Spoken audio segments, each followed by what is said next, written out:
जंगल में एक बहुत ऊंचे दरख्त पर मचान बना ली गई थी ताकि जानवर उछलकर मचान पर ना आ सके। मिर्जा वाहिद बेग बहुत खुशी में दिखाई दे रहे थे। वो बार बार अपनी राइफल को देख रहे थे। उन्हें बचपन में शिकारियात पर अपनी कहानियां पढ़ने का शौक था। इस बिना पर उन्हें शिकार से दिलचस्पी हो गई थी।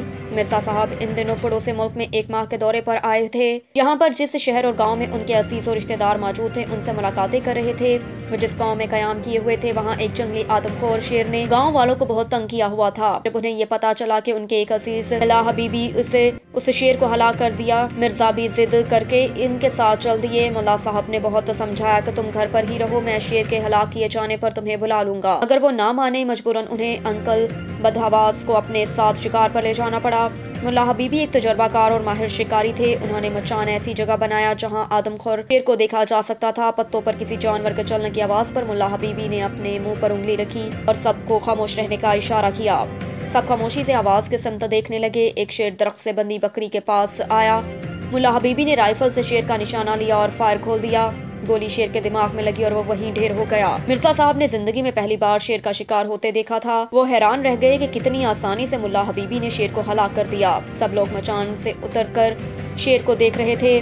मिर्जा जी में हिम्मत नहीं थी कि वो शेर को पास आकर देख लें। जब सब शेर को देख कर जा चुके तो उनको सबकी महसूस हुई और वो भी दूसरों की देखा देखी मचान से नीचे उतरे और डरते डरते शेर के पास गए। वो हैरत से शेर को देखने लगे। उन्होंने अपनी जिंदगी में इतने करीब से शेर को पहली बार देखा था। वो मर चुका था मगर था तो शेर ही ना। मिर्जा इस वक्त मरे हुए शेर से भी खौफजदा था, लेकिन मुल्ला हबीबी के घर पहुँचने पर उनका खौफ खत्म हो चुका था और अपने चेहरे से खासे मुतमईन नजर आ रहे थे। मिर्जा जी जब जिला नैनीताल के एक गाँव रामनगर पहुँचे, वहाँ उन्होंने अपने अजीजों में शिकारियात से मुतल्लिक मनगढ़ंत किस्से सुना दिए। लोग उनको हैरत से देखने लगे कि वो इतने बहादुर शिकारी हैं कि ढेरों आदमखोर शेरों को हलाक कर चुके हैं। उनकी खूब तारीफें होने लगी और मिर्जा का सीना एहसास बरतरी से फूल सा गया।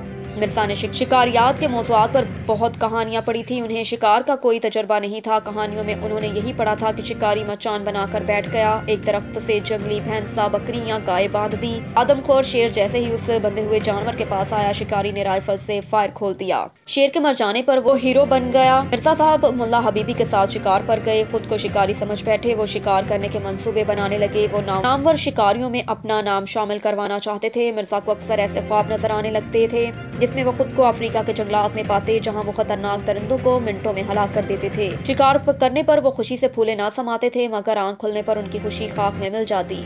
वो खुद को अफ्रीका के जंगलात में मचान के बजाय घर की चारपाई पर पड़ा हुआ पाते थे। वो अपने मुस्तकबिल से पुरुम्मीद थे कि जिंदगी में उन्हें शिकार करने का मौका जरूर मिलेगा और लोग उनकी बहादुरी पर वाह वाह करेंगे। इस गांव में मिर्जा के ससुराली रिश्तेदार रहते थे। वहाँ के रिश्तेदारों में बहादुरी दिखाने का मतलब था कि उनकी बहादुरी के किस्से पाकिस्तान भर में पहुँच जाते और उनके ससुराल में इज्जत भी बन जाती। इस इलाके में एक आदमखोर शेर ने गाँव में खूब धूम मचा रखी थी। ना जाने कितने लोगों को वो हलाक कर चुका था। गांव के लोगों ने मिर्जा के फर्जी किस्से सुनकर उन्हें आदमखोर शेर का शिकार करने पर राजी कर लिया। वो राजी तो पहले ही थे, बस अपनी खुशामद करवाना चाहते थे। वो अपनी इस इज्जत अफजाई पर फूले नहीं समा रहे थे। इस तरह उनके शिकार करने की ख्वाहिश पूरी हो जाती।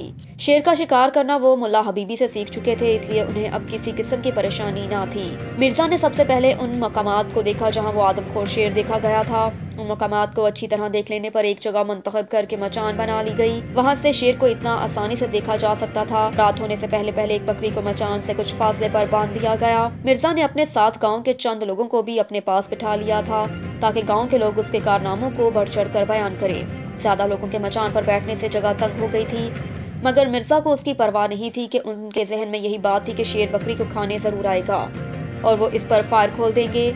रात खासी गहरी जाने पर दरख्तों के पत्तों पर चलने की आवाज आने लगी। उसका मतलब था कि शेर या कोई और जानवर आ रहा है। आवाज आहिस्ता आहिस्ता उनके करीब होती जा रही थी और फिर मचान के नजदीक आवाज महसूस हुई और खामोशी छा गई। कोई जानवर वहां दिखाई ना दे सका। सब हैरान थे कि आवाज आने के बावजूद जानवर क्यों दिखाई नहीं दिया। कहीं यहाँ आसेब का साया ना हो। एक शख्स बोला, मुझे भी ऐसा लग रहा है। दूसरा शख्स बोला, क्या यहाँ आसेब भी होता है? मिर्जा ने खौफजदा होते हुए पूछा, अरे साहब, जंगलों में आसेब नहीं होगा तो क्या इंसान होंगे? तीसरा आदमी बोला, जंगल में ऐसे ऐसे खतरनाक आसेब होते हैं कि इंसानों को कहीं से कहीं उठाकर फेंक देते हैं।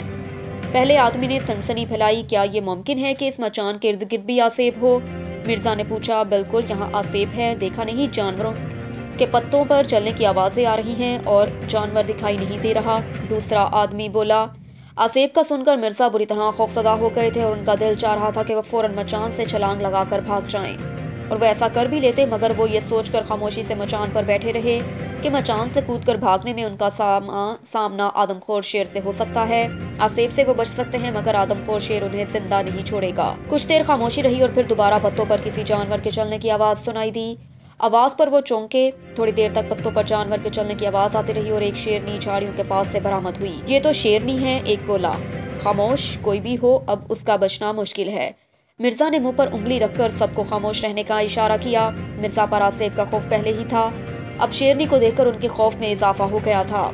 शेरनी का निशाना लगाने को जब उन्होंने राइफल संभाली तो उनके हाथ कांप रहे थे। कांपते हाथों से उन्होंने शेरनी का निशाना लिया और गोली चला दी। उनका निशाना खता गया और शेरनी भाग गई। अभी शेरनी पर फायर करके संभले ही ना थे कि मचान की लकड़ियां उन सब का वजन बर्दाश्त ना कर पाई और कई लकड़ियां टूट गई। सबसे पहले मिर्जा नीचे गिरे, राइफल उनके हाथों से कहीं गिर पड़ी। मिर्जा की खुशनसीबी ये थी कि वो सख्त जमीन पर गिरने की बजाय किसी नरम और मुलायम चीज पर गिरे थे। अचानक उस चीज ने भागना शुरू कर दिया। मिर्जा साहब भी घबरा गए कि ये क्या चीज है। दरअसल मचान के नीचे चांद की रोशनी पहुंच नहीं पा रही थी। जैसे ही वो चीज से चांद की रोशनी आई, अंकल बदहवास के हाथों के तोते उड़ गए।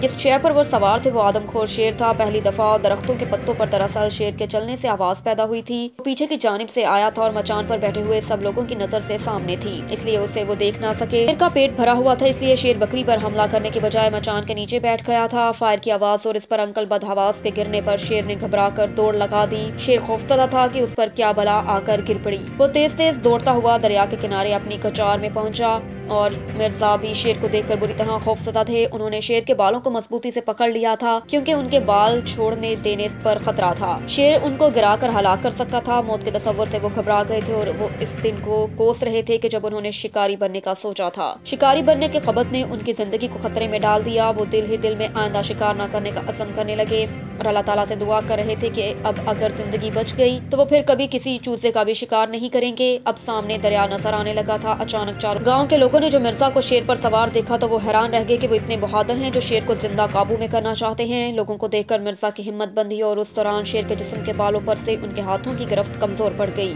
ये इत्तफाक था कि जहाँ वो गिरे नरम नरम घास थी। शेर ने खुद को उन लोगों के घेरे से निकलने की बहुत कोशिश की, मगर उसे कामयाबी ना हो सकी। गाँव के लोग सख्त गुस्से में थे। उस शेर ने गाँव के कई लोगों को अपना शिकार बनाया था। शेर ने फरार की कोशिश नाकाम साबित हुई। गाँव वालों ने डंडों और कुल्हाड़ियों के वार से शेर को हलाक कर दिया। शेर के हलाक होने पर गाँव के लोगों ने मिर्जा को अपने कंधों पर बिठा लिया। गांव में उनकी बहादुरी की धूम मच गई और मिर्जा अपने दिल में जान बचाने पर खुश थे। उनकी बेगम को बड़ी हैरत हो रही थी कि वो इतने बहादुर कब से हो गए। इस बहादुरी का राज सिर्फ मिर्जा ही को मालूम था।